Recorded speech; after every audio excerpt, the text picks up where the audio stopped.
Good morning, students. I am D.R. Ishweta, lecturer in computer science, Dr. Lankapalli Bullaya College. So, today my topic is abstraction and software engineering. So, in the last class, we studied about the software design, and the next topic is abstraction. So, let us see the objectives involved in the abstraction. So, the objectives are the definition and the examples of abstractions, and the types of abstractions with the real-time example. Abstraction.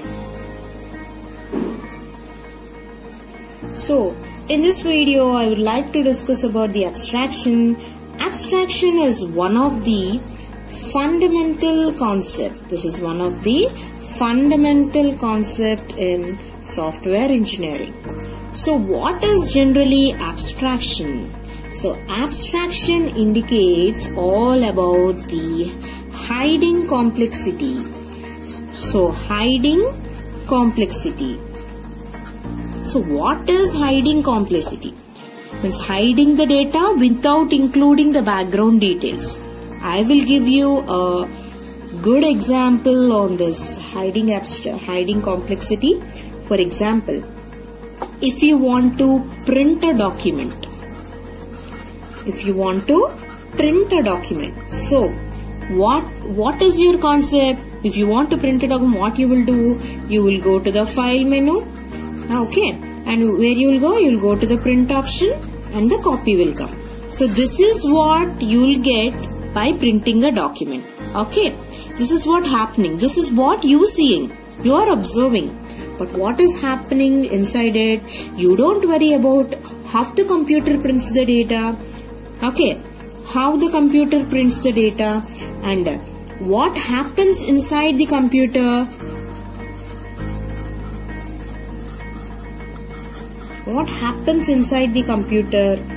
Okay, is computer understands our language or not?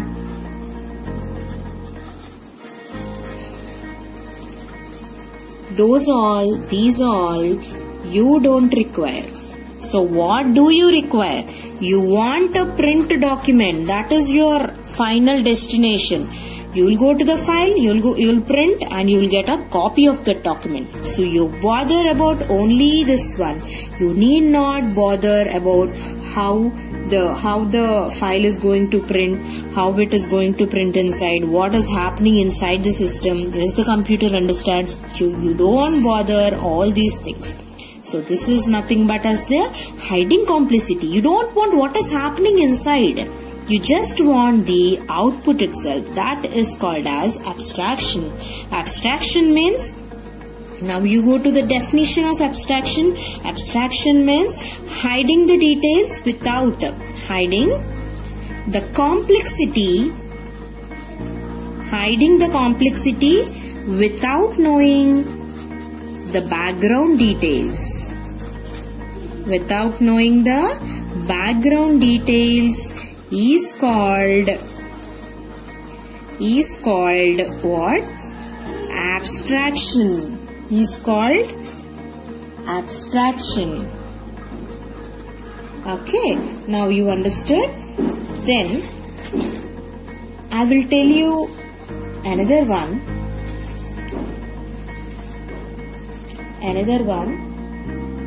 So what is that? Is that if you build a web application,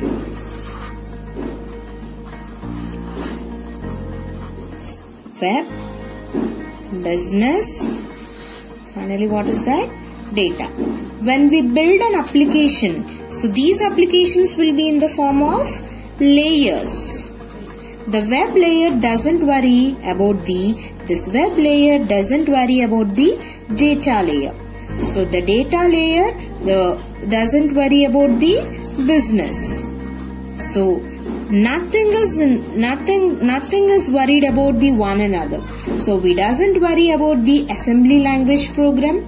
So what happens whether it will be in an assembly language program or not?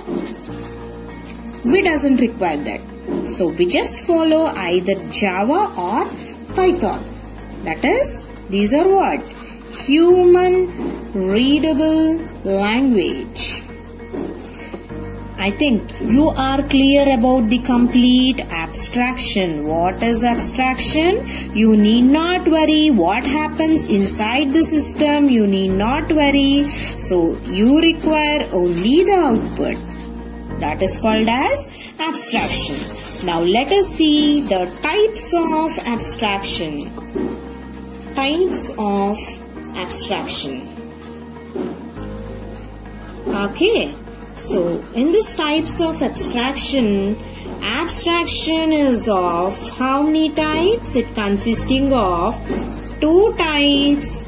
One is data abstraction and the second one is control abstraction.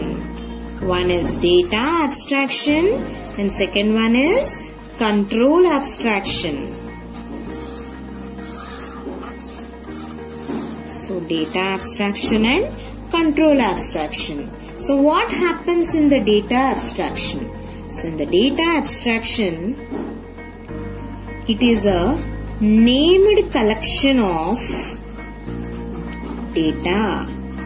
Data abstraction means it is a named collection of data which describes the objects of the data. Very important point. It is a named collection of data which describes the object.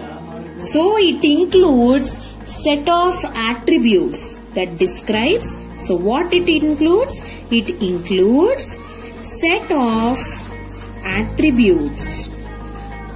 Set of attributes which describes that object. Understood? It is a collection of data which describes the topic. So to describe that object, we need the set of attributes. Okay.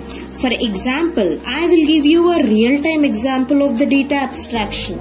So what is that? In the ticket reservation system, if we go to book the ticket reservation, the train includes, so this is a train, it includes some attributes. What are there? The train number, originating station,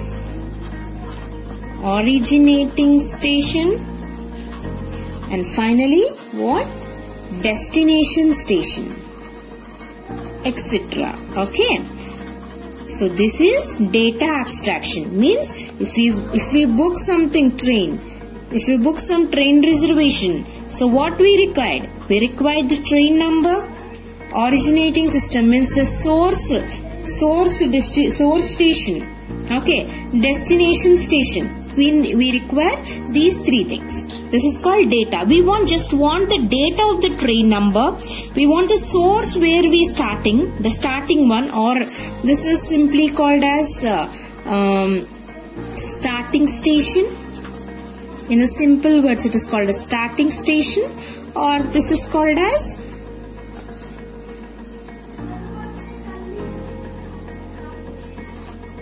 arrived station or end station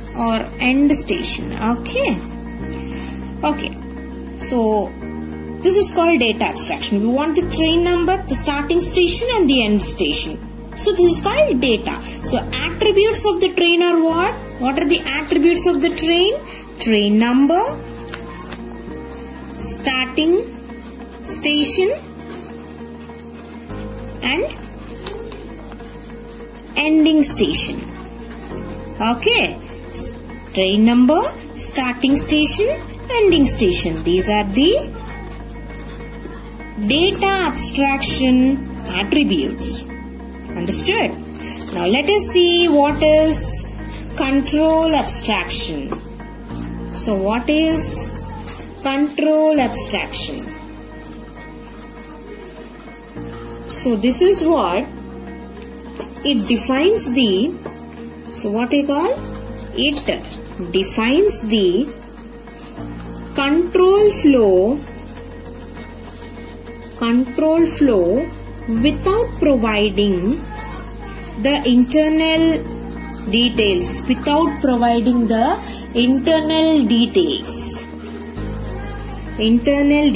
For example, So in the train reservation system, the control abstraction also have some attributes. What this have an attribute says, the train, if the train is operating on the date of the journey,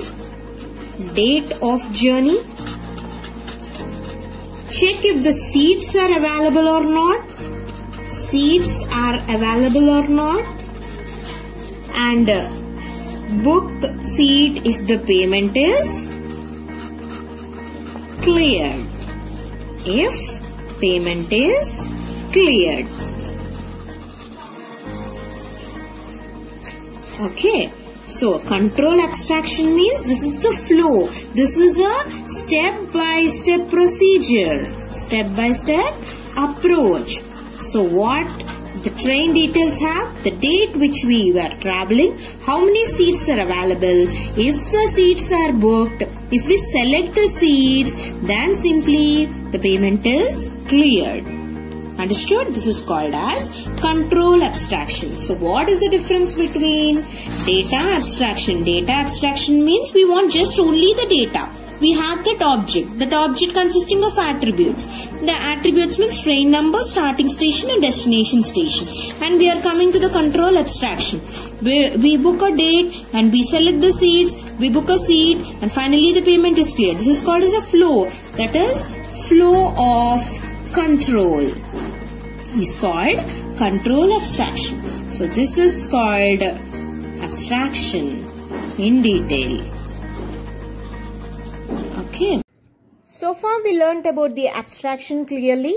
So let us see the summary involved in it. We learnt about the abstraction and overview. We understood the types of the abstraction and we learned the examples involved in the abstraction. So thank you for watching this video. Have a nice day.